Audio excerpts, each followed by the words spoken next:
હાલ પડી રહી છે કાળઝાળ ગરમીમાં લોકો હેરાન પરેશાન થઈ ગયા છે અને હીટવેવના કારણે મૃત્યુમાં પણ સતત વધી રહ્યા છે અને તમે જાણી રહ્યા કે આ વૃદ્ધો સીધી અસર થવાના કારણે હીટવેવના મૃત્યુમાં 30% વધારો થયો છે અને આ ગરમીની સૌથી વધુ અસર વૃદ્ધોને થઈ રહી છે અને વડીલોને નબળી રોગ પ્રતિકારક શક્તિ કારણે ગરમીની અસર જલ્દી થાય છે અને 40 ડિગ્રી તાપમાન જતાં હીટવેવના શક્યતાઓ વધી જાય છે અને છેલ્લા 10 વર્ષથી ડેટા મુજબ હીટવેવના 300% મૃત્યુનું સામાન્ય લોકોને થઈ જાય છે અને કરતાં વધી રહી છે અને કારણે છેલ્લા 3 દિવસમાં અમદાવાદ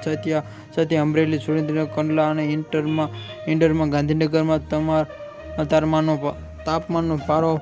પાસે 45 ડિગ્રી પહોંચી ગયો છે અને આ સ્થિતિમાં રોજના 1.5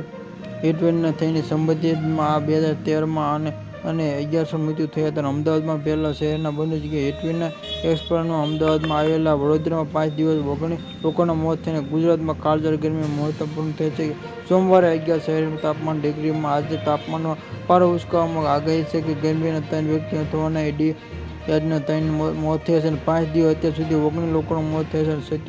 77 વર્ષના કિશનભાઈ અને 39 વર્ષના જગદીશ અને 62 વર્ષના કિશન આમ જણાવી દઈએ કે હોસ્પિટલના સુપ્રિન્ટેન્ડન્ટમાં આ જાગૃતિ માટે સંદેશમાં તેમણે લોકો ગરમીના દાડા 10 વાગ્યા અને 6 વાગ્યા સુધીમાં લોકોને વધુ શાસન